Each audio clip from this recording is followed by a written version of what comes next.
School trip. आयु बस में बैठा बस यही सोच रहा था कि वो पहाड़ कैसे होंगे।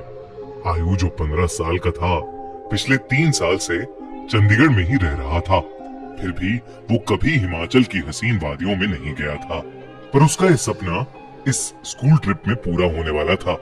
ढेर सारे लंच बॉक्सेस से खाना खाते हुए और अंताक्षरी खेलते हुए पूरा दिन बीत गया था। वो शिमला पहुंचने ही वाले थे कि पता नहीं कैसे उनकी बस जो कुछ मिनट पहले एकदम ठीक चल रही थी, उसमें से धुआं निकलने लगा। रात बहुत हो चुकी थी और बच्चे साथ में थे, तो सब टीचर्स ने मिलकर फैसला लिया कि वो पास में ही एक होटल के अंदर रुक जाएंगे और सुबह मैकेनिक को बुलाकर बस ठीक करवाकर शिमला के लिए वहां से निकल जाएंगे। वो लोग पास के एक होटल तक पहुंचे। वो होटल दोनों तरफ से बड़े बड़े पेड़ और पहाड़ों से घिरा हुआ था। सब टीचर्स ने बच्चों को होटल में अलग अलग कमरों में बांट दिया और डिनर के बाद सब सोने चले गए। आयु को अपने 2 दोस्तों अमन और रोहन के साथ कमरा मिला था और वो बहुत खुश था क्योंकि वो दोनों उसके काफी अच्छे फ्रेंड्स थे। आयु, अमन और रोहन जब कमरे में गए तो कमरे की खिड़की से उन्हें जंगल के बीचों बीच एक झील दिखाई दी। उन सभी को याद था कि कैसे पिछली स्कूल ट्रिप पर रात में 2 बच्चे ऐसे ही झील पर निकले थे और वो स्कूल के सबसे पॉपुलर बच्चे बन गए। तो उन तीनों ने भी प्लान बनाया कि इस बार वो भी कुछ कारनामा करेंगे। उन्होंने सोचा कि वो होटल से छुपके से निकल जाएंगे और उस झील पर जाकर फोटो खींचकर वापस आ जाएंगे। जैसे ही होटल का गार्ड सो गया, वो तीनों निकल गए। झील दिखने में तो होटल से ज्यादा दूर नहीं लग रही थी, पर वो तीनों करीब आधा 1 घंटा झील की तरफ चले जा रहे थे और जंगल का रास्ता था कि खत्म ही नहीं हो रहा था। ठंड बहुत ज्यादा बढ़ चुकी थी और उस सुनसान जंगल में उन तीनों की ठंड के मारे हालत खराब हो रही थी। उन्होंने अपना फोन चेक किया तो उसमें सिग्नल नहीं था। तब उन्हें लगा कि उन्हें झील का प्लान कैंसिल करके वापस होटल चले जाना चाहिए। अपने फोन की फ्लैशलाइट के सहारे वो वापस होटल का रास्ता ढूंढने लगे। रास्ता ढूंढते ढूंढते अमन और आयु, जो रोहन के थोड़ा आगे चल रहे थे, जब पीछे मुड़े तो उन्होंने देखा कि रोहन वहां था ही नहीं। तभी उन्हें अपने पास में से किसी के भागने की आवाज आई। वो बहुत घबरा गए, पर क्योंकि वो रोहन को अकेला नहीं छोड़ सकते थे, तो उन्होंने उस कदमों की आवाज का पीछा किया। वीरान और घने जंगल के बीच वो उन कदमों की आवाजों का पीछा करते गए, जो कुछ मिनटों बाद बंद हो गई।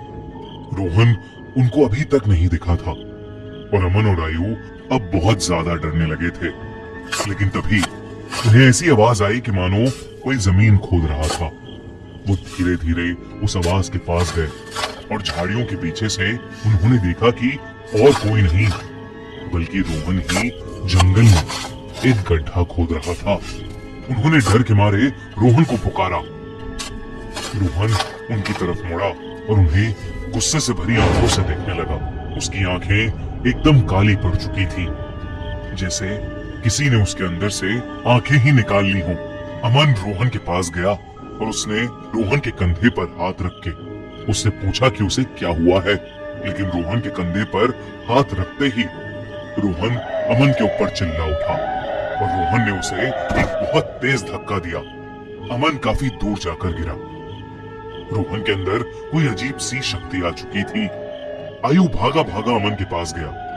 रोहन अब आयु की तरफ आगे बढ़ने लगा, पर जैसे ही वो आयु के पास आया, रोहन को अजीब से दौरे पड़ने लगे और वो बेहोश हो गया। आयु उसको होश में लाने की कोशिश करने लगा और जैसे ही रोहन होश में आया, उसने अमन की तरफ देखा और जोर जोर से चिल्लाते हुए कहने लगा, वो अमन के अंदर है। तभी आयु ने देखा तो अमन सर झुकाए नीचे बैठा था। उसने अचानक से अपना सर उठाया और उसकी आंखें भी बिल्कुल काली पड़ी थीं। इससे पहले आयु और रोहन कुछ कर पाते, अमन जो कुछ देर पहले तक चोटिल था, वो उठकर जंगल के अंदर भागने लगा। रोहन और आयु ने उसका पीछा किया और फोन की फ्लैशलाइट में देखा कि अमन एक खंडर की तरफ भाग रहा था।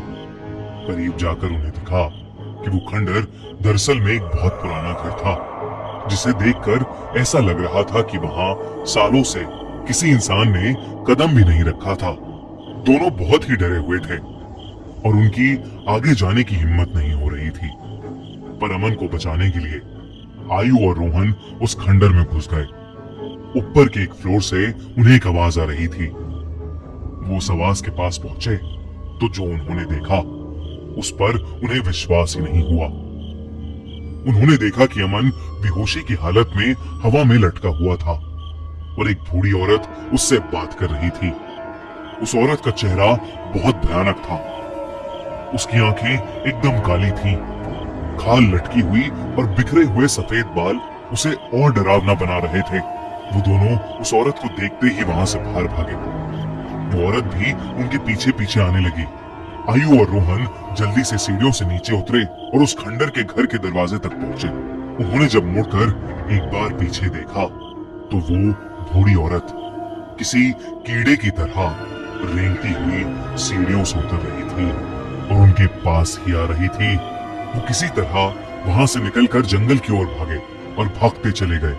भागते भागते उन्हें पता नहीं चला कि कब वो उस झील के पास आ गए थे, जिस झील की तलाश में वो होटल के बाहर निकले थे।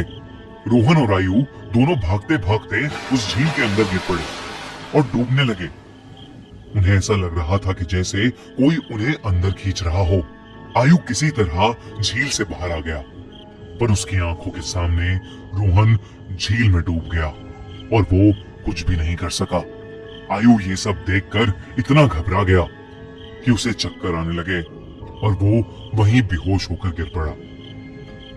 आयु की जब सुबह आंख खुली तो वो उसी होटल के कमरे में था। वो भागकर बाहर गया तो बाहर पुलिस की बहुत सी टीम्स थीं और जमीन पर सफेद चद्दर में लिपटी हुई रोहन और अमन की लाश पड़ी थी। पुलिस ने तो इसे मर्डर घोषित कर दिया था, पर आसपास के रहने वालों ने बताया कि कई साल पहले उस जंगल में एक बूढ़ी औरत रहती थी। वहां उसका एक घर था। सभी से अलग वो औरत चैन से रहती थी।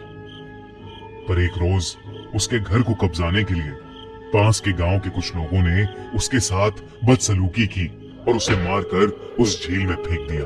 तब से कोई भी इंसान रात में जंगल की ओर या उस झील के पास नहीं जाता। कहते हैं कि उस बूढ़ी औरत की आत्मा अभी भी वहां अपने बदले के लिए भटकती है। काश ये बात इन तीनों दोस्तों को पता होती तो शायद आज आयु के साथ साथ रोहन और अमन भी जिंदा होते।